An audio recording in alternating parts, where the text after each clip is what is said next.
Hello everyone, welcome to Santosh speak YouTube channel. और आज maths में मैं संख्या पद्धति नंबर सिस्टम स्टार्ट करने जा रहा हूं, जिसमें पहला है इसमें विभक्त होने का नियम। ठीक है, इसके बारे में मैं बताऊंगा। ठीक है, पहला है इसमें कि 2 से विभक्त होने का नियम क्या है। देखिए, कोई भी संख्या 2 से विभक्त तभी होगी जब कि इसका इकाई अंक, जैसे कि कोई भी संख्या है मतलब 2 से विभक्त तभी होगी जबकि इसका इकाई अंक होगा 0, 2, 4, 6, 8। ओके, जैसे कि हम एग्जांपल लेते हैं। जैसे कि एक एग्जांपल है 6, 3, 7, 7, 0। यानी 2 से विभक्त होने का, यानी कि अंत में इकाई अंक के स्थान पे इकाई ये होता है इकाई, दहाई, सैकड़ा, हज़ार, 10,000। यानी कि इकाई 1 होता है, ये इकाई के स्थान पे या तो 0 होगा, या तो 2 होगा, या तो 4 होगा, या 6 होगा, या 8 होगा, है ना। यानी कि ये हो जाएगा, 2 से विभक्त हो जाएगा। इसी तरह क्या है, मान लीजिए हम छोटा लेते हैं, ये बड़ा हो गया, कितना भी बड़ा रहे इसे कोई लेना देना नहीं। जैसे कि 32 है, देखिए है ना, इसके इकाई के स्थान पे 2 है, तो ये भी क्या हो जाएगा, 2 से विभक्त हो जाएगा। इसी तरह आप ले सकते हैं, कोई भी संख्या ले सकते हैं। हम बड़ा संख्या अब लेते हैं, मान लीजिए कि 85974, है ना। तो इसका देखिए इकाई अंक क्या है, 4 है, तो इसका मतलब आप डिवाइड कीजिएगा 4 से, ये हो जाएगा। इसी तरह मतलब अब एक और ले लेते हैं, मान लीजिए 796, इसका इकाई अंक 6 है। 6 जो है ये अंत में है ना, तो 6 है, तो ये भी क्या हो जाएगा, 2 से विभक्त हो जाएगा। फिर एक और ले लेते हैं हम 3578, इसके इकाई अंक में क्या है, 8 है। आप इसको डिवाइड करके देखेंगे 2 से, तो डिवाइड हो जाएगा। ओके, अब नेक्स्ट, अब देखिए 3 से विभक्त होने का नियम। 3 से विभक्त होने का नियम क्या है कि कोई भी संख्या 3 से विभक्त तभी होगी जबकि इस संख्या के अंकों का योग 3 से पूर्णतया विभक्त हो। जैसे कि हम एक एग्जांपल ले लेते हैं। हम क्या बोले हैं कि इस संख्या के अंकों का योग, कोई भी संख्या के अंकों का योग जो होगा 3 से पूर्णतया विभक्त हो जाएगा, तो वो जो संख्या होगा वो क्या होगा, 3 से विभक्त हो जाएगा। जैसे कि आप देखिए, हम एग्जांपल ले रहे हैं 87564। अब देखिए कि हम क्या बोले हैं कि कोई भी संख्या है वो 3 से विभक्त होगा। कब विभक्त होगा, जब इसके जितने सारे अंक है, जैसे 8 है, 7 है, 5 है, 6 है, 4 है, इसको जोड़ देंगे। जोड़ करके 3 से जब हम डिवाइड देंगे तो इसका 3 से वो मतलब विभाज्य हो जाएगा, तो ये भी संख्या 3 से विभाज्य हो जाएगा। मान लीजिए हम जोड़ देते हैं सभी अंकों को, क्या है 8, 7, 15, 5, 20, 20, 6, 26, 4, 30, यानी कि अंकों का योग 30 आ जाएगा। ये 30 3 से डिवाइड हो जाएगा, 3 से विभक्त हो जाएगा, तो 3 से विभक्त हो जाएगा, तो ये भी संख्या क्या होगा, 3 से विभक्त हो जाएगा। अब देखिए कि 9 से विभक्त होने का नियम। 9 से विभक्त होने का नियम क्या है, इसमें भी वही रूल लगता है, जो 3 का रूल लगता है इसमें भी वही लगता है। यानी कि इसमें भी क्या होगा, कोई भी संख्या है 9 से विभक्त तभी होगी जबकि इस संख्या के अंकों का योग 9 होगा, है ना।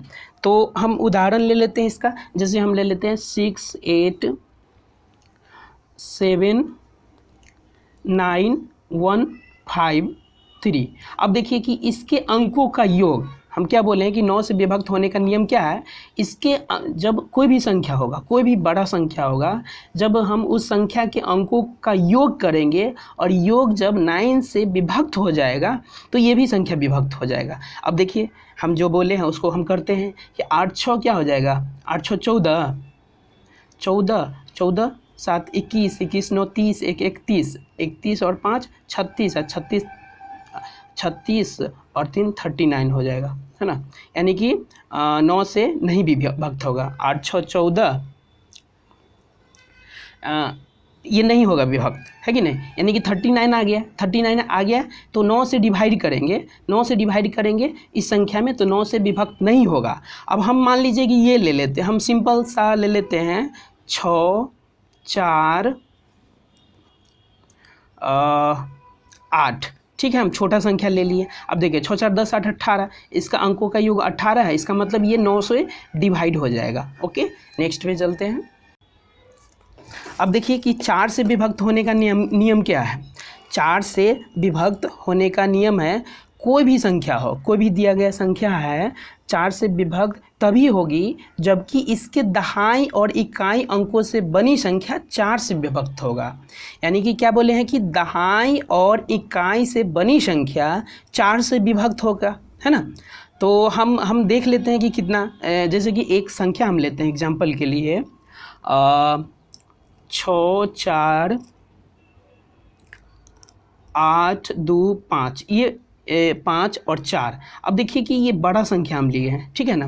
हम क्या बोले हैं कि इकाई और दहाई संख्या जो होगा, हम क्या दो में क्या बोले थे कि इकाई संख्या, दो में हम बोले थे क्या कि इकाई संख्या के स्थान पे जो 2 से विभक्त हो जाएगा तो ये पूरे संख्या, इसमें क्या है 2 से विभक्त होने के नियम में क्या है कि ये संख्या 2 से विभक्त होगा कि नहीं। इसको हम कैसे जानेंगे, मतलब इकाई के स्थान पे 4 है तो 4 2 से होगा कि नहीं, यानी कि 4 2 से हो गया, इसका मतलब ये भी 2 से विभक्त हो जाएगा। लेकिन 4 से विभक्त होने का नियम क्या है, इकाई नहीं दहाई अंकों तक, दहाई अंकों तक जब 4 से विभक्त हो जाएगा तो ये भी संख्या विभक्त हो जाएगा। यदि विभक्त नहीं होगा तो ये भी संख्या विभक्त नहीं होगा। जैसे कि हम 7 8 4 6 और 2 4, अब देखिए इसमें क्या है, इसमें क्या है दहाई अंकों तक, यानी कि इकाई दहाई अंक तो 24 क्या है 4 से विभक्त है ना, 4 6 24, तो इसका मतलब क्या है ये पूरे जो संख्या है वो 4 से विभक्त है।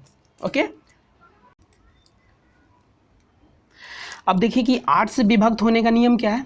8 से विभक्त होने का नियम है, इसमें क्या है कि कोई भी संख्या दिया गया है तो 8 से विभक्त तभी होगी जबकि इसका सैकड़ा, दहाई, इकाई अंकों से बनी संख्या 8 से विभक्त हो जाएगा। यानी कि सैकड़ा, दहाई और इकाई, सैकड़ा होगा, दहाई होगा और इकाई होगा, यानी कि तीनों जो संख्या होगा, तीनों को मिलकर के जो संख्या बनेगा वो 8 से जब विभक्त हो जाएगा तो इसका मतलब कितना भी बड़ा संख्या होगा वो 8 से विभक्त हो जाएगा। जैसे कि हम एक एग्जाम्पल लेते हैं कि 1 हो गया, 1 6 8 9 है ना, 7 5 2। ओके, अब देखिए कि ये हम क्या बोले हैं कि हम इकाई में बोले थे कि इकाई स्थान जो 2 से विभक्त हो जाएगा, लेकिन हम 4 से विभक्त होने का नियम क्या बोले थे कि दहाई अंकों तक, क्या बोले थे कि दहाई अंकों तक, है ना। इकाई और दहाई से मिलकर के जो बना संख्या है वो यदि 4 से विभक्त हो जाएगा तो ये भी विभक्त हो जाएगा। और इसमें 8 से विभक्त होने का नियम क्या है, जो सैकड़ा, दहाई और इकाई तीनों से मिलकर के जो संख्या बना है वो यदि 8 से विभक्त हो जाएगा तो इसका मतलब ये पूरा जो संख्या है वो 8 से विभक्त हो जाएगा, है ना। अब देखिए हम क्या करते हैं इसको, मान लीजिए 7 5 2 है।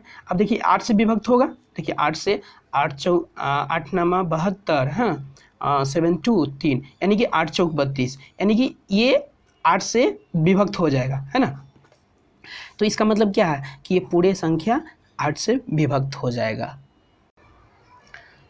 अब देखिए कि 5 से विभक्त होने का नियम क्या है।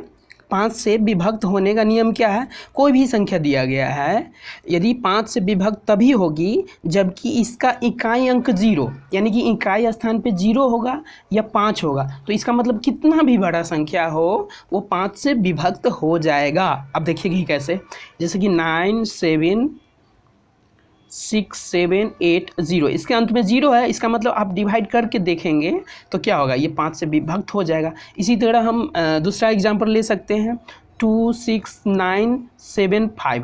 अब इसको क्या है, इसके इकाई के स्थान पे क्या है 5 है, 5 है, इसका मतलब ये पूरे जो संख्या है वो 5 से विभक्त हो जाएगा। ठीक है, अब देखिए कि 11 से विभक्त होने का नियम है क्या। हम देखिए पहले हम संख्या लेते हैं, ठीक है ना, 1 3 6, 1052। ठीक है। अब 11 से विभक्त होने का नियम क्या है कि कोई भी संख्या दिया हुआ है 11 से तभी विभक्त होगी जबकि इसके बाईं ओर चलने पर, यानी कि बाईं ओर चलने पर, ठीक है ना, बाईं ओर चलने पर, मतलब बाईं ओर जाएंगे यदि जैसे कि हाँ बाईं ओर चलने पर, यहाँ से मान लीजिए बाईं ओर चलेंगे हम, ठीक है, बाईं ओर चलने पर सम स्थानों के अंक, यानी कि बाईं ओर चलने पर सम स्थानों के अंकों के योग तथा विषम स्थानों के अंकों का योग जो होगा वो उसका अंतर कितना होगा, 0 या 11 होना चाहिए, जैसे कि हम दिखा रहे हैं आपको। ठीक है, जैसे कि सम स्थान, यानी कि ये सम स्थान है तो ये 5, 1 और 3 ये सम स्थान है। विषम संख्या, विषम स्थान कौन सा हो गया, 2, 0, 6 और 1। ठीक है ना। अब देखिए कि इसको कैसे करेंगे कि समस्थान अल्टरनेट हम ले लेंगे, अल्टरनेट याद रखेंगे, सिंपल सी बात है कि समस्थान का मतलब तो समझ में आ गया। समस्थान इसका क्या हो जाएगा, 5, यानी कि 5 प्लस 1 प्लस 3, इसका कितना हो जाएगा, 5 1 6 3 9 हो गया, है ना। फिर 1 प्लस 6, 1 प्लस 6 प्लस 0 प्लस 1, है ना, इक्वल टू क्या हो जाएगा, 6 1 7 1 8 हो जाएगा। ये 6, ये 2 है ना, अंत में 2 है विषम संख्या में, यानी कि 6 2 8 1 9 हो जाएगा। यानी कि ये दोनों का अंतर जो है 0 आ रहा है, 0 आ रहा है। इसका मतलब ये क्या हो गया, 11 से विभक्त होगा, या तो अंतर 0 आना चाहिए या तो 11 आना चाहिए। देख लीजिए 11 से विभक्त होने का नियम क्या है, कोई भी संख्या दिया हुआ है इसका सम स्थान लेंगे बाईं ओर चलने पर, यानी कि दाएं से बाईं ओर चलने पर एक सम स्थानों के अंकों का योग, सम स्थानों के अंकों का योग, यानी कि सम स्थान है ये 5 1 3, ये सम स्थान है तो सम स्थानों के अंकों का योग, और फिर विषम स्थानों के अंकों का योग, यानी कि बाईं ओर चलने पर विषम स्थानों के अंकों का योग, यानी कि सम स्थानों के अंकों का योग क्या है, 5 1 है 3 है, 5 1 3 5 1 6 3 9, और विषम स्थानों के अंकों का योग क्या है, 2 0 2 0 6 और 1, यानी कि तीनों का अंतर जो है 0 आ गया। इसका मतलब क्या होगा, ये पूरे जो संख्या है वो क्या है कि 11 से विभक्त है। इसी तरह क्या है, देखिए कि अब क्या है, या तो 0 आना चाहिए, नहीं तो क्या आना चाहिए, 11 आना चाहिए, है ना। तो हम एक और एग्जाम्पल ले लेते हैं, ये एग्जाम्पल हो गया। अब देखिए कि हम 10864